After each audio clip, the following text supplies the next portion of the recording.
안녕하세요. 트렌드 분석가 김용섭입니다. 여러분, 트렌드와 관련된 정보 여기저기서 많이 얻으시잖아요. 다 믿고 있습니까? 사실 트렌드 중에선 여러분을 속이는 거 굉장히 많이 있고요. 사실 속이고 싶어서 속이는 거 이것보다도 잘 몰라서 속이려고 하는 것도 꽤 있을 겁니다.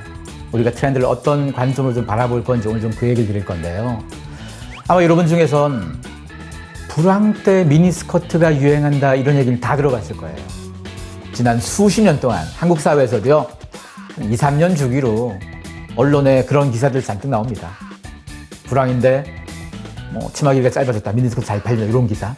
정말 이게 관계 있을까요?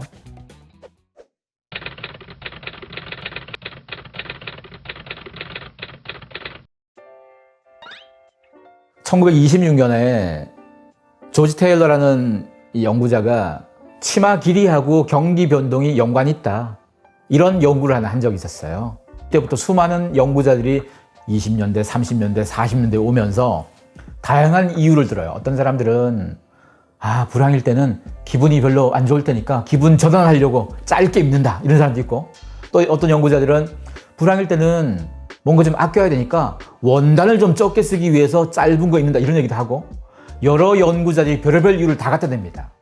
반대로 호황일 때 미니스커트가 유행한다는 연구들도 있어요.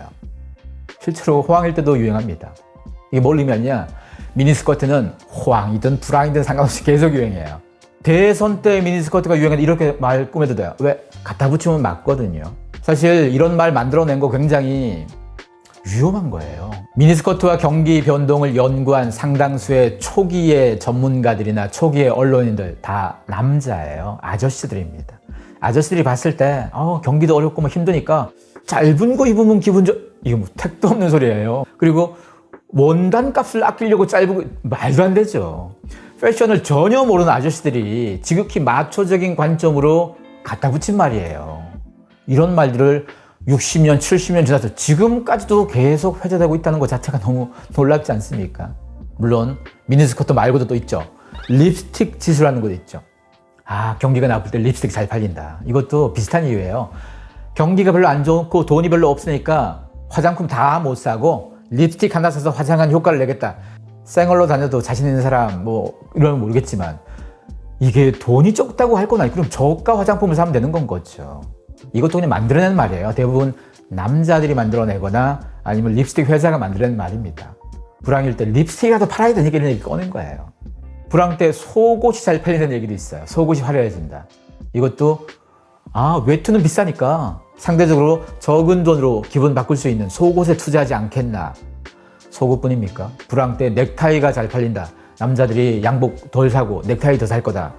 이거 옛날부터 있었던 말이지만 다 틀려요. 그냥 그럴싸하게 꾸며낸 말입니다. 이런 얘기들이 왜 계속 만들어지느냐? 이유는 간단합니다. 세상의 변화를 알고 싶은 그 욕망. 세상의 변화, 경기의 변화, 여기에 대해서 어떤 공식 같은 것만 잘 안다면 기회가 많을 거잖아요.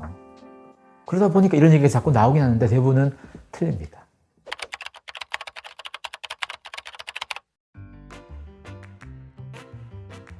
엄마가 입던 옷 나중에 딸이 입을 거다, 이런 얘기 있죠.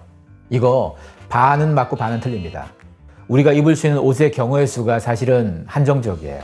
치마만 해도 치마 길이 짧거나 중간이거나 길거나 폭 타이트하거나 좀 넓거나 이거 경우의 수가 몇 개 안 돼요. 이걸 계속 돌아가는 거예요. 바지도 마찬가지죠. 길거나 짧거나 7부부터 타이트하고 스키니하고 몇 개가 계속 돌아갑니다. 사실 패션은 익숙한 게 제일 두렵습니다. 아무리 멋진 옷이어도요, 사람들이 이미 다 가지고 다 익숙해지면 더 이상 안 팔리잖아요. 그래서 늘상 새로운 것들을 만들어내야 되는데 완전히 새롭기가 어렵죠. 갑자기 어깨에 뿔 달고 이런 옷, 머리에 이상한 거 쓰고 이런 거 쉽지 않잖아요. 그러다 보니까 가장 안정적인 거, 이미 우리가 검증했던 아이템들을 이렇게 돌아갑니다. 하지만 돌아갈 때 똑같이 안 가죠. 디테일의 차이가 좀 생기죠. 패션 유행의 반복을 보고 어떤 사람들은 모든 트렌드가 다 반복이라고 오해하는데 안 그렇습니다. 트렌드는 패션만 얘기하는 게 아니죠. 우리가 어떻게 살아갈 건지 우리 라이프스타일부터 시작해서 의식주부터 시작해서 거기에 파생되는 게 소비도 있고, 거기에 누군가는 비즈니스도 할 거고, 또 거기서 연결되는 게 누군가는 부동산도 할 거고 금융도 할 거고, 거기서 연결되면 누군가는 또 기술 트렌드, 교육 트렌드, 채용 다 연결되겠죠. 소비 트렌드는 유도하거나 조작하는 게 가능합니다.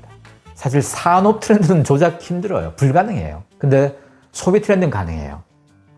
우리의 욕망만 잘 건드리면 되고 기업들이 열심히 마케팅만 잘하면 되거든요. 유명한 인플루언서도 자꾸 동원하고 언론도 자꾸 동원해서 언론들이 자꾸 펌프질 해줘야 되는 거고 거기다가 여기저기 마케팅 광고도 많이 쏟아야 되고 이런 작업들이 동시다발로 다 일어납니다. 물론 이렇게 해도 안 될 때는 있습니다. 우리 머릿속을 바꿔야 되거든요. 우리의 욕망을 다 끌고 나가야 되거든요. 제가 왜 이 얘기를 드리냐면요. 어떤 소비 트렌드라는 것이 나오면 우리가 맹목적으로 다 받아들일 필요가 없다는 얘기 때문입니다. 어떤 트렌드가 됐을 때 이해관계 당사자, 돈 버는 입장, 그런 입장에서 유도하고 싶고 조작하고 싶은 트렌드가 많을 텐데 그거 우리 언제 다 받아줍니까? 우리가 적어도 트렌드에 있어서 자기 중심을 잘 찾는다면 그러면 쉽게 휩쓸리지 않겠죠. 우리가 트렌드를 공부하는 이유가 이겁니다.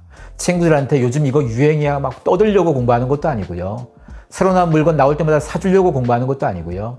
적어도 세상의 흐름들을 잘 이해해서 쓸데없는 데 안 휩쓸리고 내 돈도 잘 지켜야 될 거고 내 미래도 잘 갖고 가야 될 거고 이러기 위해서 트렌드 공부합니다.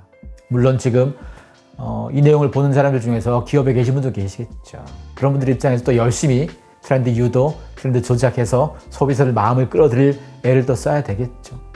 트렌드라는 건 이렇게 굉장히 다양한 변수들의 집합체입니다. 그래서 앞으로 여러분들이 어떤 트렌드가 나왔다 이렇게 하면 꼭 생각해 보세요. 이게 어떤 배경에서 나왔을까? 누가 이익을 볼까? 앞으로 어떻게 전개될까? 이걸 한번 따져본 다음에 내가 여기에 빠져들지, 요건 좀 걸릴지 생각해 보면 좋을 것 같습니다.